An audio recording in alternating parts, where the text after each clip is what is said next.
of Pittsburgh's City of Asylum, which is an organization that stands at the powerful intersection of art, human rights, and social change.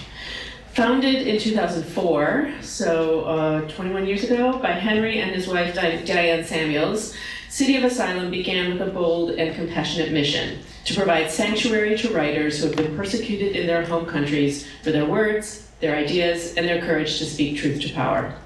Under Henry and Diane's leadership, the organization has grown into a nationally and internationally recognized model for how a city can support freedom of expression and cultural exchange.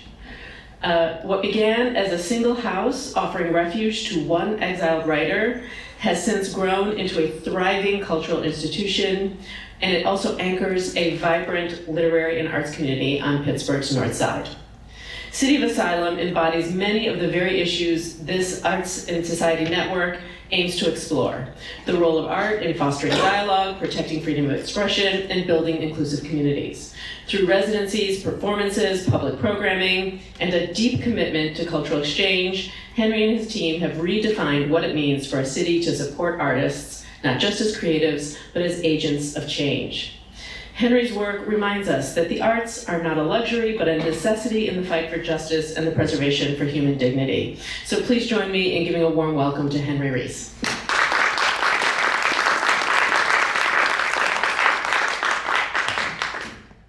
Bear with me today. We've had computer-to-computer changes and things like that, so what was going to be a 5-minute presentation is going to be 3 hours. And so we'll begin.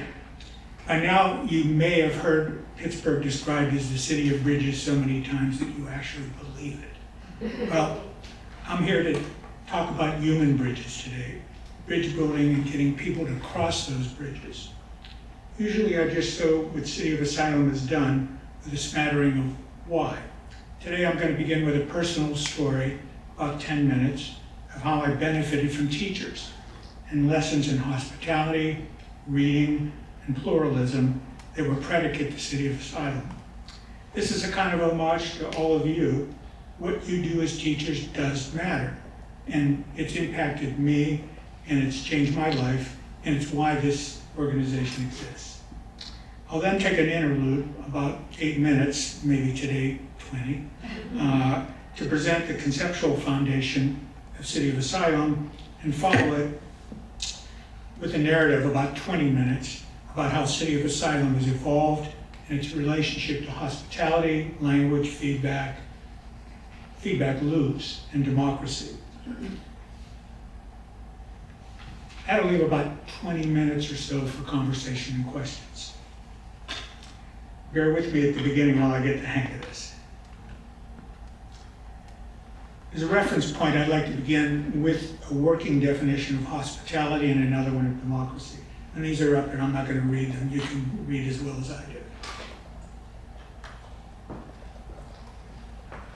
For democracy, I'm going to reduce the focus to the scale of a community.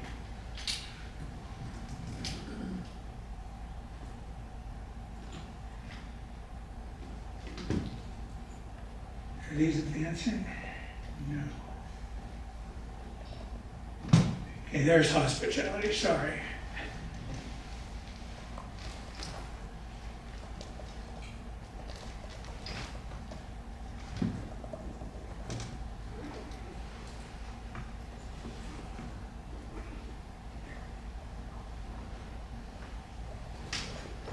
The premise I'm going to try to build on is that narrative, and the arts generally, and reading fiction in particular, are bridges of democratic hospitality between the individual and society. The head of the small humanities department when I was in college, Richard Maxey, was my mentor. He spoke 6 languages and wrote on everything from biophysics to number theory, comic novels to medieval French, and he even acted in student films. Another student wrote, "The objects in his house speak to his interests," which is to say he's interested in everything. When you listen to him talk, he begins in one place, and then it's as though he crossed the room and had gone to another section of his library, and that's a picture of his library. There were 50,000 books. And he pulled out a book on a different topic. It'll take you down a path that's surprising, and then another and another, until you realize they're all connected. As teachers, again, I gotta say, what you do truly matters. Dr. Maxey also convened in 1966 International Symposium in Baltimore, in which many of the leading figures of European structuralist criticism first presented their ideas in America. The book that published the proceedings of this event was epic-making on both sides of the Atlantic, and to me as well. It introduced me to many new ways of thinking about structure, culture, and society. Free play around an absent center, the bricoleur, a model of structure whose stability is its instability, its ability to be responsive. Another piece of luck. In 1971, the Summer Institute of the Linguistic Society of America was held, where I was a graduate student in English literature. In it, I was introduced to many new ways of understanding the structure of language and communication. Understood as more than a technical model, which this was originally intended to be, noise is impacted by such things as polyglot and translated language, context, ambiguity, and the feedback loop is impacted by skill and other attributes of the source and the destination. Noise is also a lack of hospitality. Words and usage you might think of as rain collectors made of other people's usages, as input and feedback. Language is used, is interpreted, and misinterpreted. Someone in my class in some of my seminars was Paul Busek. He also had owned and run a circus. He described circus acts as complex events with cognitive and emotional dimensions. Each act in a circus is part of a history of circus and an institution, and can't be abstracted from its cultural and sociological context. Everything was not only interesting, there was a way to adapt that Shannon Weaver model to the human sciences. One of the leaders of the Linguistics Institute was David Hayes. He famously remarked that the places where language and social interaction meet are busy intersections. He was a pioneer in computational linguistics, the predecessor to large language AI, and I became part of his seminar group. My proposed dissertation, never completed, involved discourse coherence, cultural framing as genre pre-interpretation. Discourse coherence connected the structure of a stereotype story, as in children's books, the simplest paths, to the structure of sophisticated literary text, elaborate, often nonlinear paths, with complex metaphorical actions and actors. The diagram above is a partial model of treasure stories, as stories of male socialization and how these stories and socialization were culturally distinct, how a treasure story in one culture didn't make sense in another culture. I never finished the dissertation, but you might say I switched from theoretical to applied treasure stories and started a business with my brother. One of the earliest businesses was called Coupon Power. This was for sure a long way from post-structuralism and literary theory. In it, though, we tried to reimagine the coupon. In business, you're always aware of the Shannon Weaver model, with the business being the sender and the customer being the receiver. But our secret weapon was understanding discourse coherence. Coupon Power was a name suggestive of cold power, a value-based laundry detergent, down to the brand's exclamation point. And it was priced so low that it echoed that and was revolutionary, actually, in its pricing.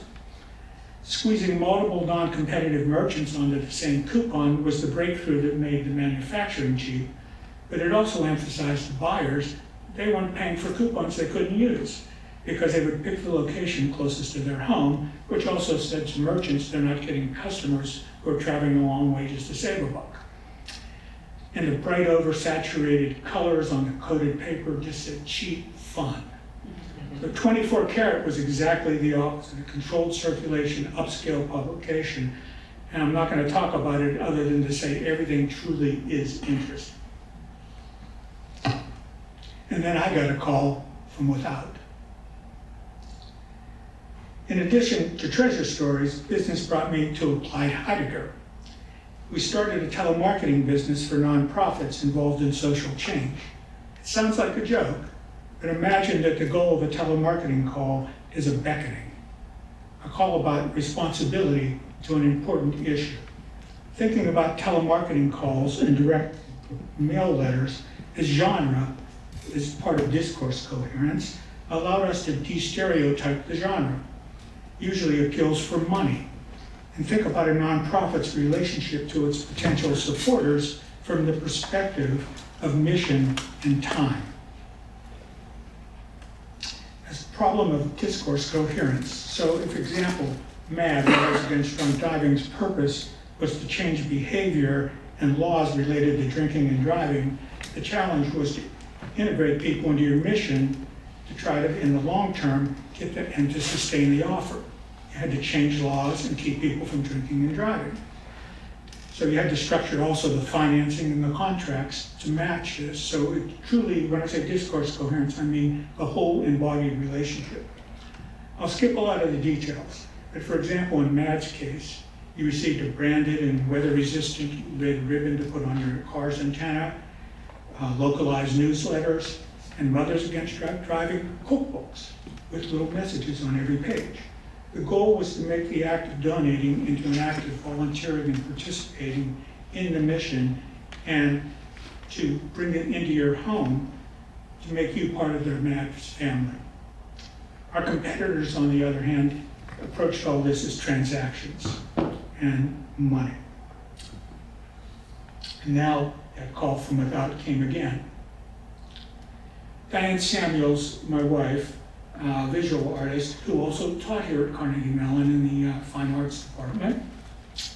We attended a talk by Salman Rushdie at the University of Pittsburgh, where he briefly mentioned an organization in Europe called Cities of Asylum, whose purpose was to provide safe havens for writers in exile. This is what he presented as their mission.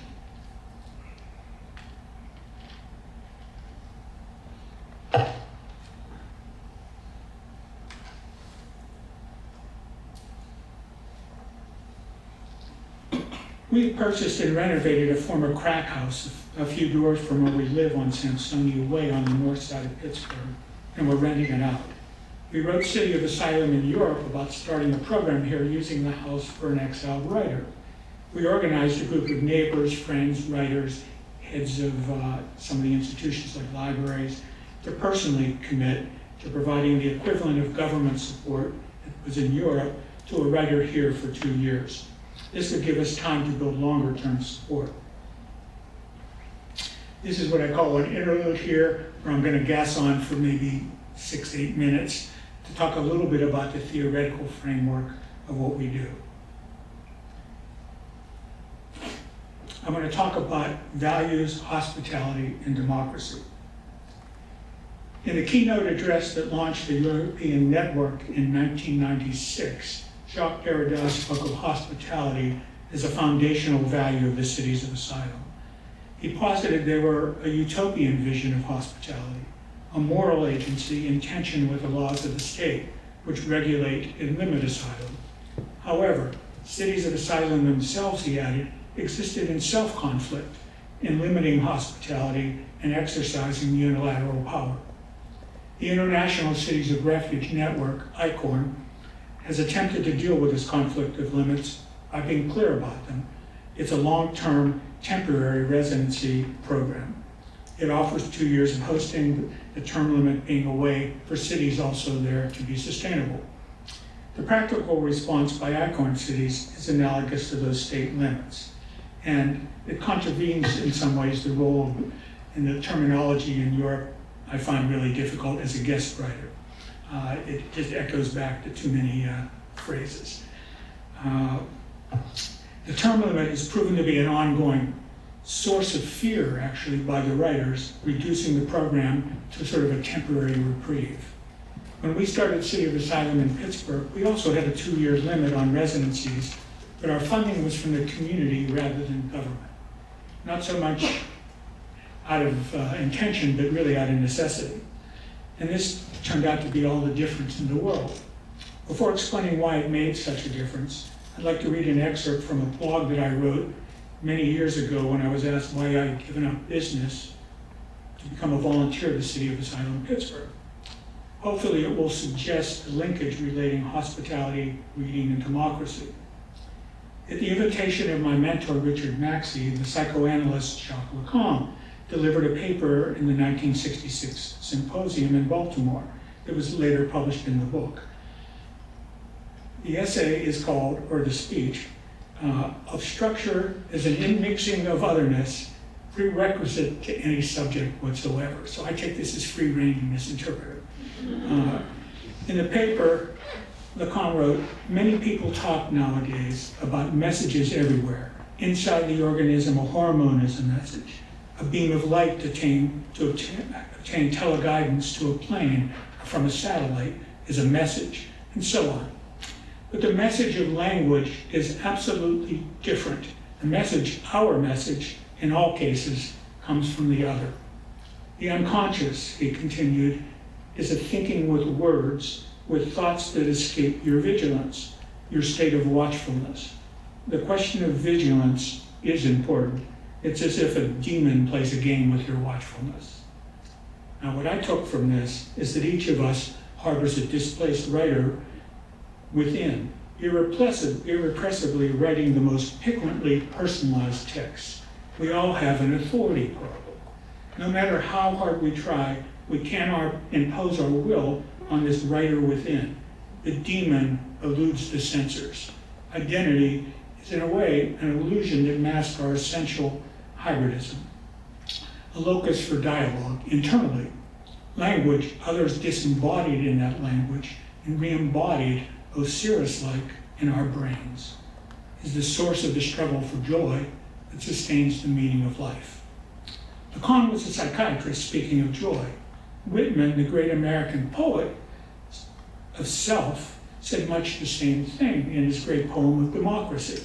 I contradict myself. I'm large, I contain multitudes. The dream of totalitarianism is to eradicate joy, meaning in the idea of time itself, by imposing a unified identity on all of us, a universal internalized censor that is really a language in which forbidden thoughts are impossible, a society of robots or bees.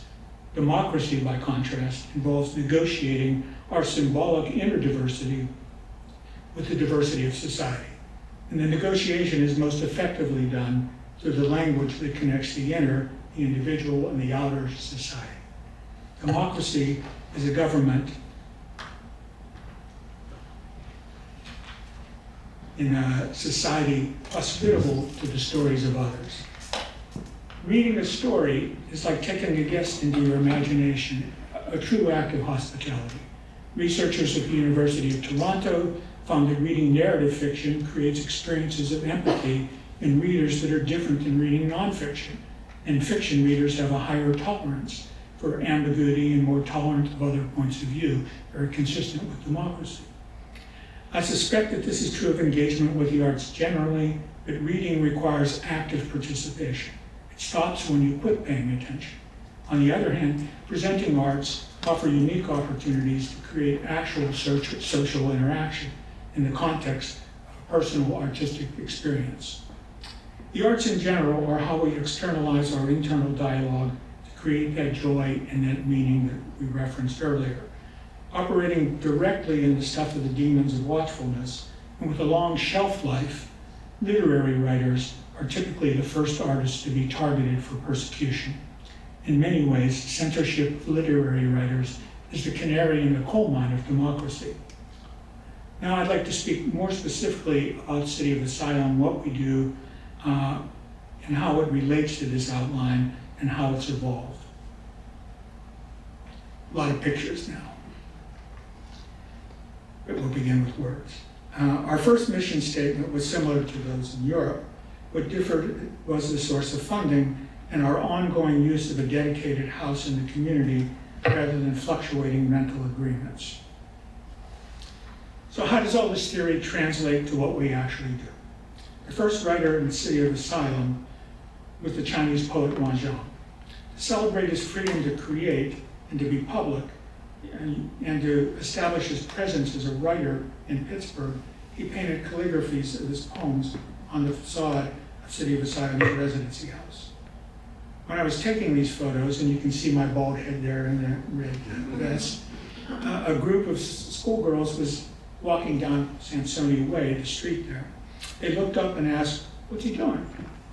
I said, "He's a famous Chinese poet, painting his poems on his house." The word famous got their attention. I said, "Do you like his autograph?" And famous won out. It's true. I mean, this is like proof of life. This really actually happened. Wang Zhong signed each of their hands with a Chinese character, and they asked, "What's that? That's not English." I said, "Would you like him to read his house?" He paused and said, "Yeah," kind of a sassy way, like, "Prove that it's language, I don't believe you." And so the poet went nose to nose with one of the kids, shouts at the top of his lungs, a blood-curdling scream, dives on the ground, rolls around, and recites a poem called Wild Bees. You've heard the expression jaw drop. It's literally true. His kids were like this, frozen. He does a little bob. And one of them looks and says, "Can he do another one?" I mean, it was a great performance. Well, this was an epiphany for me. I lived in this community for 25 years, and this had exposed just how disconnected I really was. At the same time, the gap of understanding had been closed by art. And I sort of filed this away, that this bridge was there. I didn't know what to do with it, but I always remembered that moment. When Wang Zhong saw somebody walking down the street, he often opened the door and greeted the surprised person with his only English word, "Okay." And he would freeze, and then he would perform poems in Chinese. Well, people were actually riveted, and we thought we had created originally with a house, a marketing kind of tool, and we had, but he had also been building in our community a sense of community by welcoming people into what he thought of as his house of poetry. Now, they were his guests rather than the reverse. His performances became pretty well known, and he began to do them for groups. To build on this, we wanted to get Wang Zhong in front of the community together. We had no facility, so we really decided to do the program on the street. We didn't think it was really practical to do a Chinese poetry concert for 40 minutes on the street in the middle of the summer for this broad group of people. So we decided we should have a jazz concert as part of it, and that the poet would work with a jazz musician in sort of 2 20-minute collaborative jazz poetry sets. We chose jazz because the poet was deaf from torture. He only understands Chinese, so we needed musicians that could follow. But it also made sense from a mission perspective, because jazz represented our values. This is giving voice to each individual, both separately and in ensemble. It's what Wynton Marsalis called the music of democracy. Well, this evening just riveted people. You can't believe the comments we got in sort of surveys. And it was a second epiphany for me, so similar to with those kids, the impact of access on the diversity of the audience there and how they interacted when tickets were free. We didn't charge for this, and there were no reserved seats. The jazz musician Oliver Lake, who actually came in for 15 years for concerts, collaborated with Wang Zhong.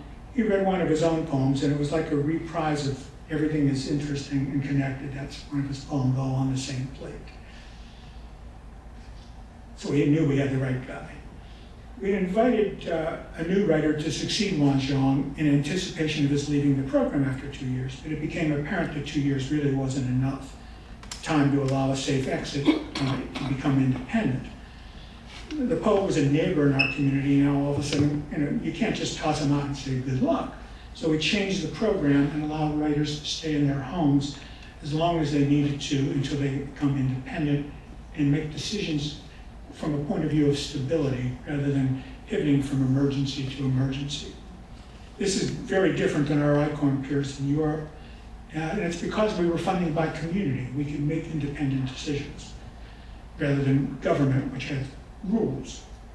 It's how we got into the housing redevelopment business also, because now we had another writer coming, and we used that idea we learned from Wang Zhong, and we had text put on each of the houses as we began to go forward. We called them house publications, and we thought of the houses on Samsonia Way as a public library. The second writer in City of Asylum was Horacio Castellanos Moya. After New Directions published the English translation, or his first English translation of one of his novels, we did a book launch. We were told it would fail because people in Pittsburgh do not like translations and they do not like accents of people reading.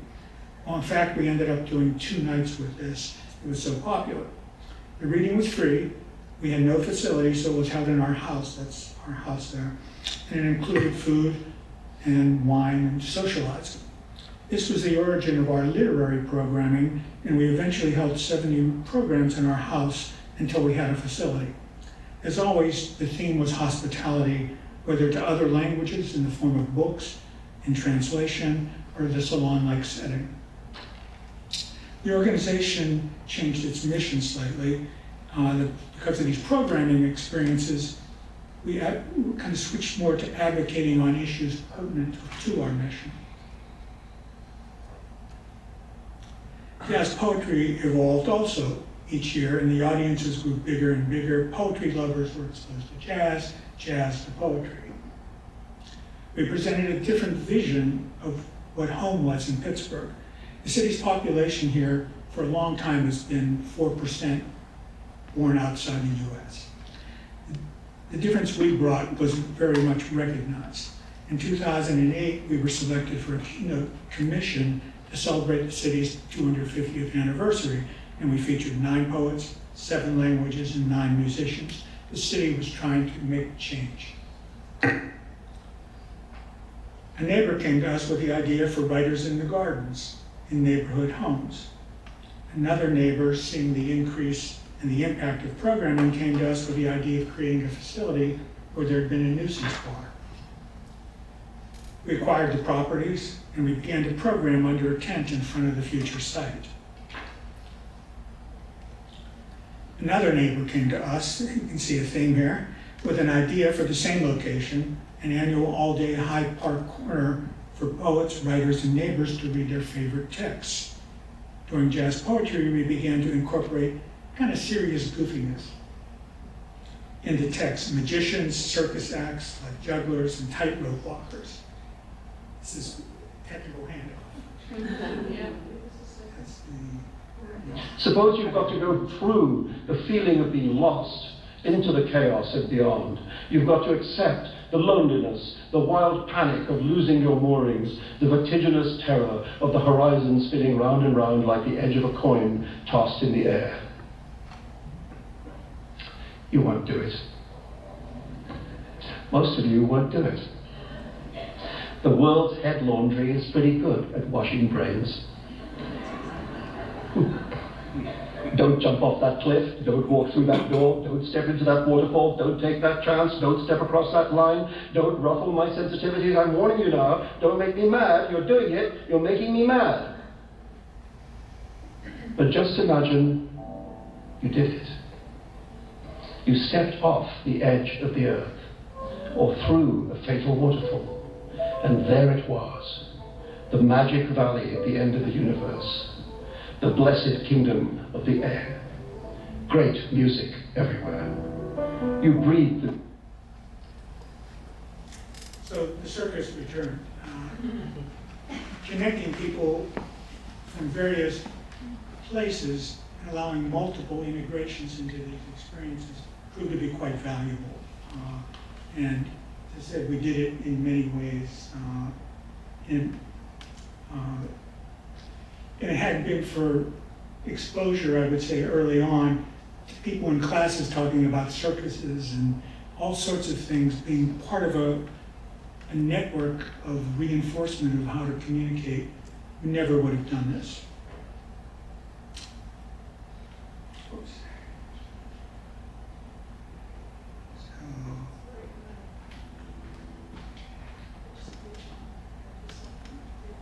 Yes.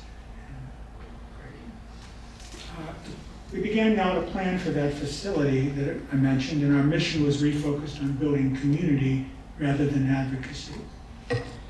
This project we called River of Words in which a neighbor was invited to host and protect a word on the facade of their homes, like we protected writers. There were about 140, 150 people who did this.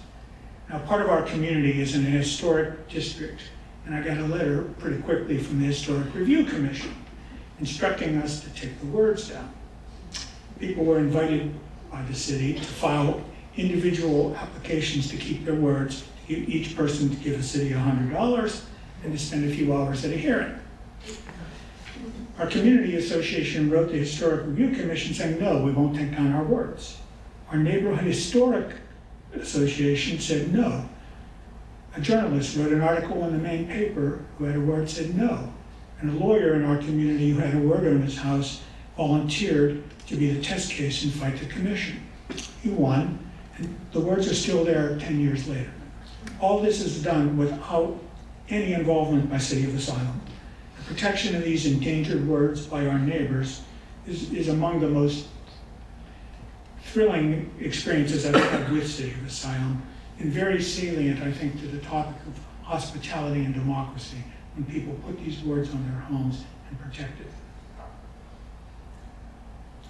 For the grand opening of our literary center, we invited a group of 10 musicians and theater people from the Czech Republic, the Sansonio Way. For a month, they were to be in residence doing concerts in our new facility and creating theater around the community and public spaces with refugees from the city. Because we weren't ready yet, though, we hadn't even begun doing the facility when they arrived, we ended up setting up a tent on some lots we had on Sansonio Way. Now, it turned out to be cheaper to buy the tent than to rent it for a month. So now that we owned a tent, we began to program summer on Sansonia until our facility opened with readings, concerts, and films in the future. And we set up tables in the tent so people could bring food. For this project, we conducted focus groups about the community with over 50 neighbors. The jazz musician Oliver Lake then took the excerpts from the different focus groups to people who hadn't spoken to one another in real life or in the focus groups, and often disagreed, and he composed songs in which they actually talked to one another to kind of get across these differences to song in a sort of calming space. We began to think harder about the idea of the other. This was a theater piece involving 2 weeks of workshops and performing by 40 people with disabilities and their caregivers. To prepare for this, our staff was giving training on the ethics and the pragmatics of working with people with disabilities. In addition to understanding, it led to a whole new set of future programs like our City of ASL and our ASL Poet Laureate program. For reasons beyond our control, as they say, it became impractical to build our facility on the site of the nuisance bar. So instead, we created a public garden park. The Alphabet Reading Garden has plants from A to Z. In our programs, we have collected handwriting samples from neighbors, people at the programs, artists, and writers. And we had about 1,300 samples of people writing their alphabets out in their handwriting. This garden includes 70 different writing systems. They're woven into the fence. They're incised in the bricks, I think 700 bricks, and there's an interpretive wall on the side of the house next door. We've used these 1,300 alphabets throughout our project to make artwork that reminds the community that they're part of what we do, but also that we're writing this future together, and it's not known. We have now 7 houses, 5 of them have text-based artwork on the outside, all on Sansonio Way. We tried to connect our projects into a walking path we call the Garden to Garden Art Walk. So you begin at the Alphabet Reading Garden and it ends at our Alphabet City. The building next door is the Garden Theater, so that's where we get the Garden to Garden.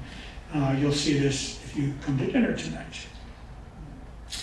The connection also includes a Soundwalk app with site-specific jazz poetry. So when you go to different sites in our project and in the neighborhood, you can hear poetry that relates to that site and music that was composed for that. And composer actually got a Pulitzer last week, so it's really nice music. Our current mission, and this is our fourth mission, is also a theory of change. We've really evolved over time. And that's the kind of change that we're looking for. These are outcomes of other focus groups that we did when we were planning Alphabet City. That's where Alphabet City, the redevelopment happened. You can see there that entire block, in fact, the entire section of the community was entirely abandoned since the 1990s as part of an eminent domain project that failed. We were the first redevelopment there that spurred, if you go there tonight, you'll see it's completely redeveloped now. This is Alphabet City before we developed it. This is what it looks like now.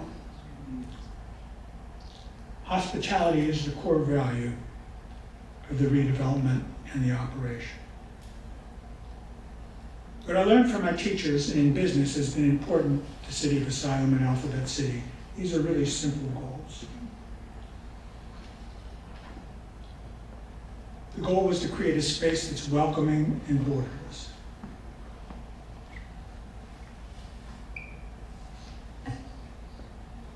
There's speakers throughout the place. There's not like a couple big speakers there are small ones that are distributed everywhere so everybody can hear equally.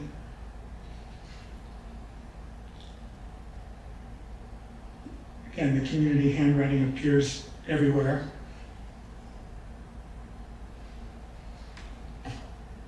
And in the space, you'll see photos of the house that tie actually to the main project.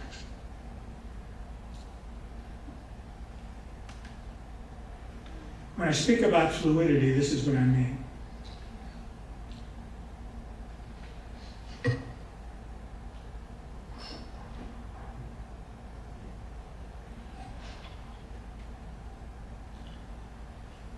In the space, we do about 120 free programs a year, globally focused literary, arts, and music.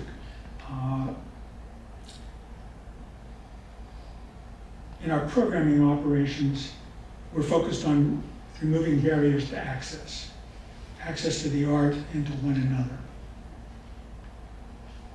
Free ticketing is very different than pay what you can. Completely free access is non-transactional. When there is no ability to pay, all the audience members are equal. Free ticketing also encourages a willingness to experiment. Streaming adapts to work schedules, mobility issues, and family limitations. You meet new people, often different than yourself, and price no longer filters the seating.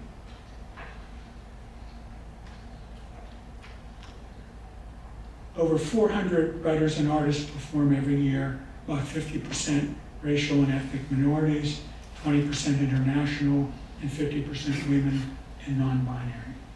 And those are fairly consistent year to year.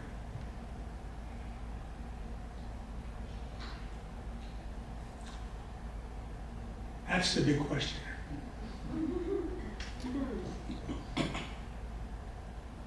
This is what our community association wrote.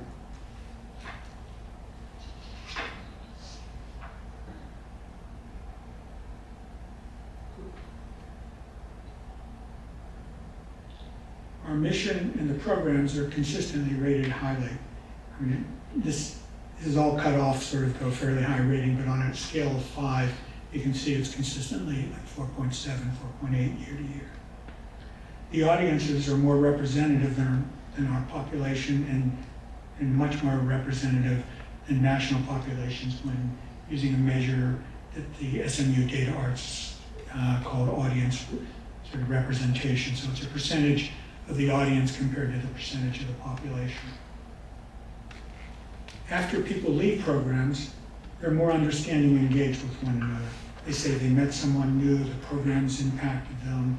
And interestingly, the reverse, the other people understand you better, is a lower rating, which says to me that the programs are part of this whole thing.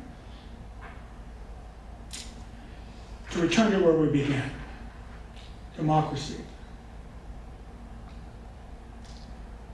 I'm going to deliver a mouthful now. When we started as hospitality to an individual writer by a community, or excuse me, what we started as hospitality to an individual writer in a community turned into something different when hospitality was reciprocal rather than asymmetric.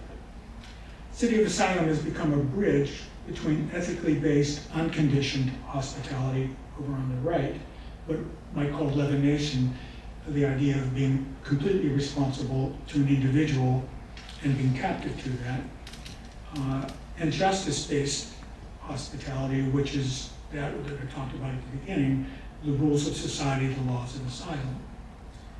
Our theory and practice are based on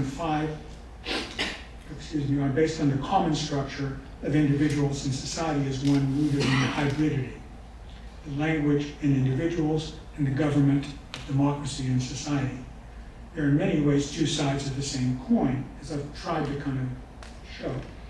That access to a broad range of imaginations through the arts, even protecting that access, creates reciprocal hospitality that builds democratic values. Yes. This one will be the, I think this is the one that works. Oh, okay, that's true. Or maybe not. No, it isn't. It's not. No. Not that one. That's the one we're gonna do. Yes.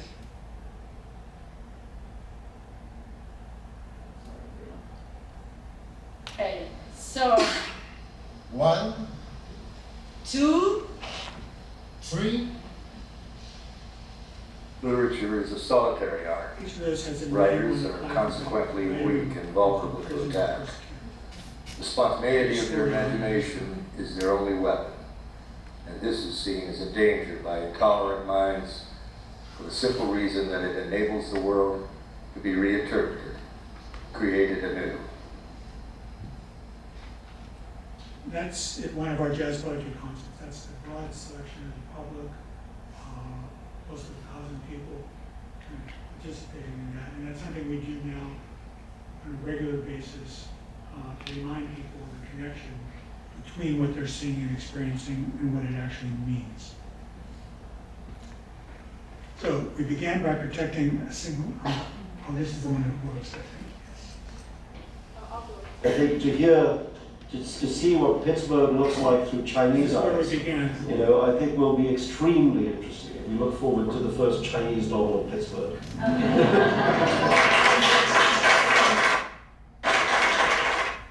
I think to hear. It actually wrote the book. And it's in Chinese, and it's been translated by a CMU translation grad student, and it's in the process of looking for a publisher. So the beginning and the end are very much consistent. I'm kind of action-oriented, as you may have seen. City of Asylum has partnerships now with Carnegie Mellon University and the University of Pittsburgh. Is a sort of shared J1 scholars. The universities provide much of the stipends and medical benefits and the opportunity to take classes and advanced degrees that can help the writers lead to their next phase if they can't return home. City of Asylum provides the residency houses, day-to-day help as needed, from training on appliances to grocery shopping or taking your kids to the pediatrician, translations and career management and community integration. And we do this really, I'm outlining it kind of almost separately, but there's a lot of overlap. Exiled persecuted writers writing in a language other than English are rarely credentialed, so they can be challenged in trying to seek an academic job. The successful model, which I think we've got here, positions them more as writers in residence in the community, in both communities, the university and the public community. They can participate in classes here at the university across disciplines, so students from a wide variety of disciplines can experience them in a very, I would say, personal and unique and very powerful way. And in contentious times like we are now, hospitality can be a model that ripples through the university as it did through our community, not to eliminate contention, but to calm it and de-other it and democratize it. I would welcome your contacting me after today to see if you have a way with your university to create a program and how you might partner with local organizations. I certainly welcome that, but I'm going to stop now and we can have a discussion and take questions. Thank you. If you have a question, email me, I can run the mic over. Yeah, sorry.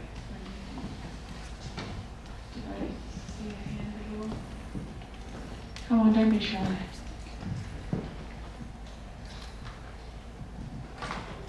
Hello, I'm Robert Tracy, Professor of Architecture and Art History at University of Nevada, Las Vegas, or UNLV. I also curate exhibitions. Las Vegas is probably best known in Pittsburgh as Sin City, but it was also City of Asylum. We brought in our first writer was Wole Soyinka, a Nobel laureate from Nigeria. One of the questions you asked is how does it benefit the university? He came into UNLV with a grant from the United Nations. He was a playwright for stage theater. He had a play that he wrote while he was imprisoned. He took our students, our theater students, to Greece, the oldest amphitheater, open air amphitheater in the world. They performed there. At the time, I was an associate dean of the College of Fine Arts. When they came back, those students came up, and the parents of those students came up to us and said, our child has changed. It's not the same child. They have a different experience. You've changed them. We can't even begin to tell you how incredible that was for our experience. Unfortunately, the person who headed it up, Glenn Shaker, who was a graduate of the Iowa Writing School, he moved to New Zealand. In his leadership, he was the head of Mandalay Bay. They funded it, and it stopped. So we're not City of Asylum now, but it was a great experience, absolutely great experience.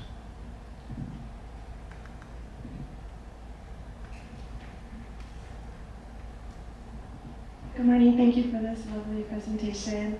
My name is Jacqueline Cofield, recent doctoral alum from Teachers College, Columbia University, and I teach advanced literacies at Hunter College in New York City to pre-service teachers, and I do it in a multimodal, arts-based way. And I was wondering, have your partnerships with universities, are they also inclusive of the education departments, of literacy, of pre-service teachers and studying literacy? Have they, if so, have they engaged in creating curriculum around these projects that you've done? My students, their culminating project is a curriculum, and I encourage them to go outside.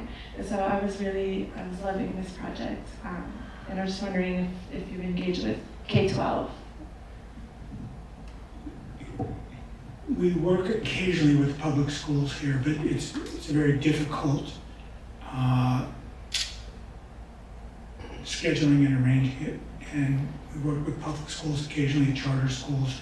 We've done projects where we bring the students to us and have authors and do, where the experiment was students from very different kinds of schools meeting together very much like we try to do, so that they learn from one another, not just from the author. But we haven't been particularly, I would say, effective with that age range. We're more of a benefit from things like literacy programs because the writers often come with poor English, so they're learning English in something like Literacy Pittsburgh. Within the campus, it's very different. The classes typically are across the curriculum, focused on language classes, English, literary classes, but also they've been in all sorts of, and doing public readings and engagements across the board. We thought of ourselves more as providers of, I'll say, talent and content to people that already run programs for students where they know how to manage that relationship and they have their own goals. What we have found is when they do it and go to a classroom, it's extremely powerful and does change lives. I mean, we have remember maybe he was 13 at the time, his father had been a policeman and had been killed in the line of duty, And he was just so engaged with Wang Zhang, after the class, he came and would meet with him and interview and wrote a biography. And he thought of this person who stood up, somehow captured his father. So these are stories at that age, whether you're feeling censored, feeling like you can't say what you can say. That sort of middle school to early high school is a really good age to talk to. Now, the Chinese writer used to do children's groups with calligraphy and stuff like that with very young kids. And then they would make maybe a movie or something along with them, but it was a very different kind of activity.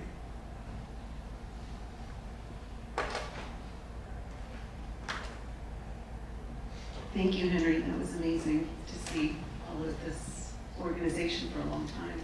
I'm wondering, you said that you aren't able to keep some of the people... Could you speak to that? I don't hear. Oh, I'm sorry.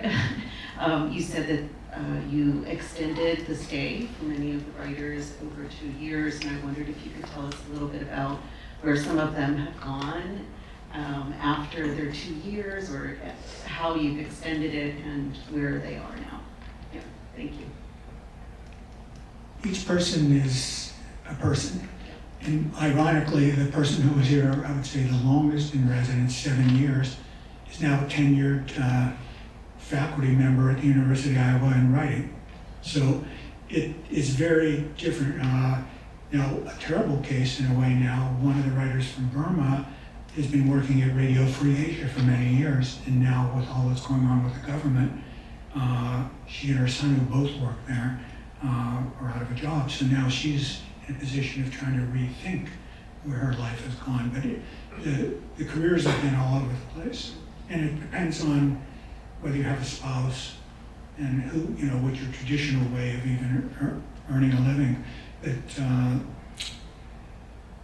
it's often taking any job you can at the beginning. I'm thinking of a few writers who've worked in the local hospital pushing wheelchairs at the beginning, and it turned out to be very good in that they got to talk to people and their English got much, much better, and eventually that led to other kinds of jobs in different kinds of careers. But at the beginning, I think part of what we confront is often writers coming from other countries are coming from a position of privilege from the countries we're dealing with, and the idea of doing sort of entry-level labor is not something that resonates real well.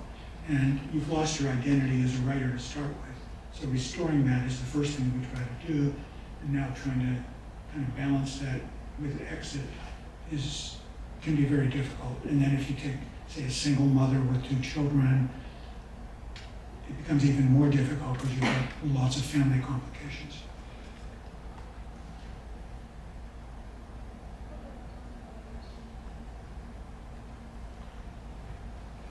While we're waiting, if anybody would like to see the houses in person, they're near where the dinner is tonight, and we can arrange a small tour. There is a house with text from Wole Soyinka. The people from Las Vegas did come one year. Hi, can you talk about the first bridge that you have to build? The matchmaking. How do you find I'm sorry, I'm having... Okay, is this better? Yes. Okay. So how do you find your writers or your artists, or how do they find you? Can you talk about that first bridge that has to be built? It's evolved somewhat over the years. At the beginning, there was a group of writers, Wole Soyinka, Salman Rushdie, Russell Banks was the head, Michael Ondaatje. They referred a writer to us. It was the best thing going. We could be completely agnostic. We weren't picking anybody. They didn't have to feel like we had done anything choosing. Eventually, they then began to send us multiple recommendations, and we had to choose. So our way of choosing was to take the person who was in the most danger. Subsequently, this international Cities of Refuge has built databases where they're the central place where writers from around the world can apply. And they then they do the vetting of the cases. Is this really a bona fide writer, or in their case also an artist? Are they endangered because of their artwork or their writing? And then they evaluate them, and when we're ready to host another writer, we let them know and they send us some dossier that sort of match. We're interested in literary writers. Other cities may be really interested in journalists. We think literary writers are the least protected because there's no trade associations. There's very little economic substructure. Occasionally universities as well.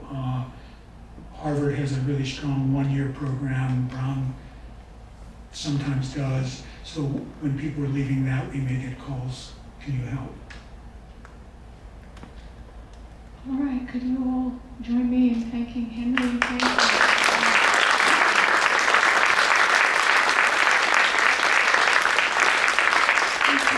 And so if you're not signed up for the dinner tonight, come along and join us. We'll be over there at Cucina Alphabeta.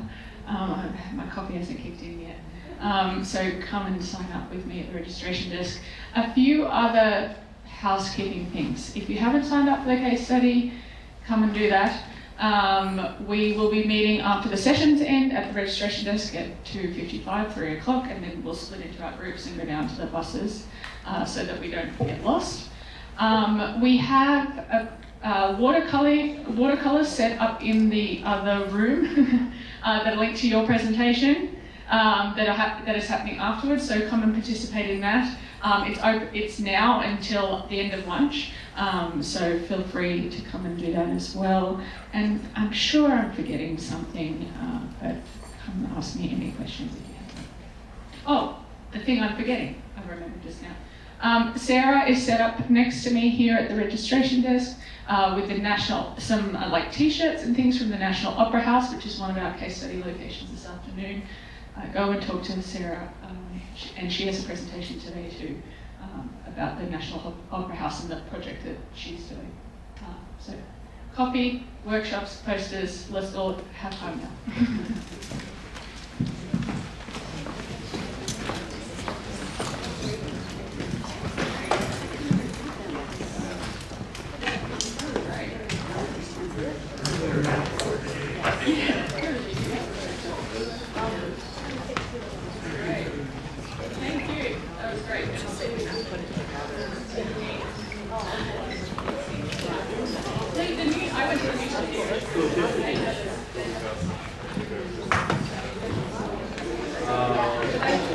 Yes, all of the big, yeah, that's standing here.